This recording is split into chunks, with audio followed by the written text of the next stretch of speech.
आप लोगों ने फर्स्ट वीडियो में आपको बताया कि रॉयल्टी क्या होते हैं, रॉयल्टी में कितने पक्ष होते हैं, रॉयल्टी किसे कहते हैं, टाइप ऑफ द रॉयल्टी देखा।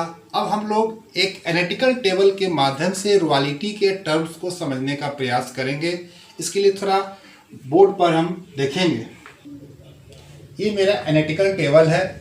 इसमें सबसे पहला कॉलम हम ईयर है।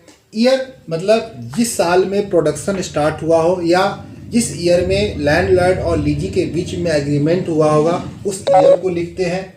दूसरा हमारा कॉलम है आउटपुट, मतलब लीजी के द्वारा जिस ईयर में जितना प्रोडक्शन किया जाता है उसके आउटपुट लिखते हैं। रॉयल्टी हमेशा क्वेश्चन में रॉयल्टी का रेट दिया रहेगा, यहाँ हम लोग रॉयल्टी लिखते हैं। हम इसी पर अभी एक क्वेश्चन नंबर 1 लेंगे एस.एन. शुक्ला के बुक से, और उसी के आधार पर सारे टर्म्स को समझने का प्रयास करेंगे। चलिए, क्वेश्चन हमारे सामने है। कहता है एक कंपनी जो है लीज लिया है, वह मिनिमम रेंट 9000 और आउटपुट है फर्स्ट ईयर में 12000, दूसरे ईयर में 19000 एंड थर्ड ईयर में आउटपुट है 21000। हम इस डाटा को सबसे पहले टेबल के फॉर्म में लिखेंगे। हमारा क्वेश्चन में ईयर जो है 2010, 2011, 2012। 2010 में आपका आउटपुट 12000 टन है, 2011 में आपका आउटपुट 19000 टन है और 2012 में आउटपुट कितना है 21000। रॉयल्टी का जो रेट था वो 50 पैसे प्रति टन है। मतलब लैंडलॉर्ड और लीजी के बीच में इस बात का एग्रीमेंट हुआ था कि मेरे माइंड से 1 टन निकालेंगे तो उसके लिए आपको 50 पैसा पे करना होगा। इसीलिए हम रॉयल्टी निकालने के लिए रॉयल्टी को रेट से आउटपुट में मल्टीप्लाई करेंगे तो यहाँ 12000 गुने 50 पैसे से कितना हो जाएगा 6000, दूसरे ईयर में 9500, तीसरे ईयर में कितना हो जाएगा 10500। अब आपके सामने कॉलम है मिनिमम रेंट। मिनिमम रेंट को पहले समझेंगे मिनिमम रेंट क्या होता है। यहाँ देखा जाए कि यदि सपोज डैट मान लीजिए इस ईयर में कुछ भी आउटपुट नहीं होता है, आउटपुट हमारा नील है, तो इस साल का रॉयल्टी भी क्या हो जाएगा मेरा नील हो जाएगा। और इस ईयर में देखें तो लैंडलॉर्ड का पेमेंट कुछ भी लैंडलॉर्ड का पेमेंट लीजी के द्वारा नहीं किया जाएगा। इससे बचने के लिए मतलब लैंडलॉर्ड एक मिनिमम रेंट तय कर देता है कि आपको प्रोडक्शन करे या नहीं करे उतना आपको पेमेंट करना पड़ेगा। वैसे रेंट को हम लोग क्या कहते हैं मिनिमम रेंट कहते हैं। तो इस क्वेश्चन का मिनिमम रेंट जो दिया हुआ है 9000। हर ईयर का मिनिमम रेंट कितना है 9000। अब हम एक कॉन्सेप्ट क्लियर हो गया मिनिमम रेंट। मैं को दोबारा बताना चाह रहा हूँ। मिनिमम रेंट का मतलब वैसा रेंट जो लैंडलॉर्ड को हर केस में प्राप्त होगा मिनिमम, वैसे रेंट को क्या कहते हैं मिनिमम रेंट। अब आपके सामने एक कॉलम है शॉर्ट वर्किंग। शॉर्ट वर्किंग जब मिनिमम रेंट से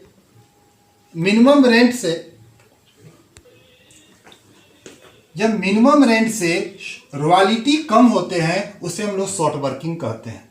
तो यहाँ देखिए आपका क्वेश्चन में मिनिमम रेंट कितना है 9000, रॉयल्टी कितना है 6000, तो मिनिमम रेंट से यहाँ रॉयल्टी कम होगा उसे शॉर्ट वर्किंग कहेंगे। यहाँ मेरा शॉर्ट वर्किंग 3000 हो गया। अब अगला कॉलम मेरा सरप्लस है।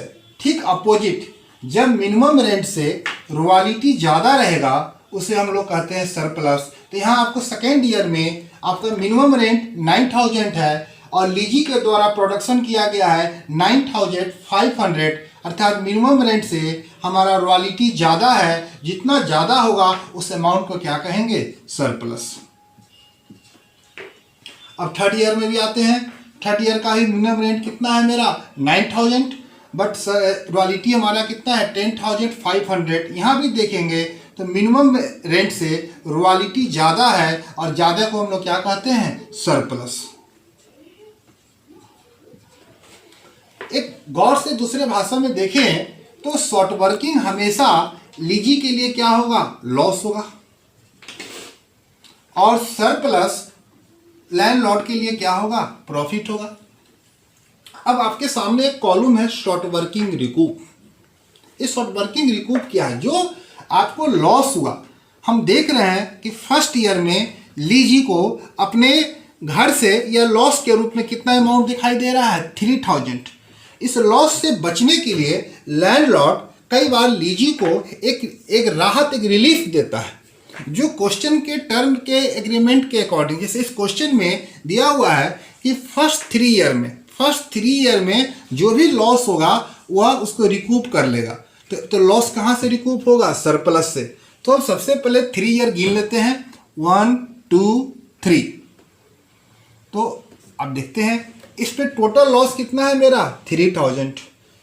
और हमारे पास समय जो दिया गया है लैंडलॉर्ड के द्वारा, तो फर्स्ट 3 ईयर 3 वर्षों में यदि कभी भी सरप्लस होगा तो उस सरप्लस से लैंडलॉर्ड को न देकर पिछले हम लॉस को रिकूप करेंगे। तो यहाँ मेरे पास टोटल लॉस कितना है, 3000। सेकेंड ईयर में देख रहे हैं कि सरप्लस है, इस सरप्लस को रिकूप कर लिए 500। अभी भी मेरे पास कितना लॉस बच गया, 3000 में से 500 हम रिकूप कर लिए। अभी भी हमारे पास मेरे पास लॉस बचा हुआ है 2500। थर्ड ईयर में भी जो देख रहे हैं सरप्लस कितना है मेरे पास, 1500, यहाँ 1500 रिकूप कर लिए। अब जो एग्रीमेंट था रिकूप करने का फर्स्ट 3 ईयर, अब मेरे पास टाइम समाप्त हो गया और 3 वर्षों के बीच में हम मात्र टोटल जो लॉस रिकूप कर पाए 2000, और कितना रिकूप नहीं कर सके, 1000। जो समय सीमा समाप्त हो जाए, जो पार्ट हम रिकूप नहीं कर पाते हैं उसको लास्ट में हम लॉस के रूप में भेज देते हैं। अब मेरा एक कॉलम है पेमेंट कॉलम।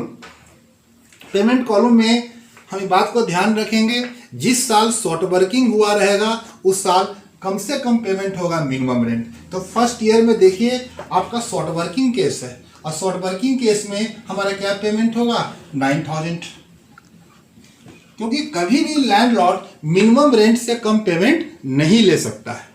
दूसरे ईयर में देखिएगा आपने रॉयल्टी टोटल निकाला था 9500 का, मतलब टोटल पेमेंट तो होना चाहिए था 9500, लेकिन लैंडलॉर्ड ने लीजी के लॉस को रिकूप करने के लिए वो मौका दे दिया था।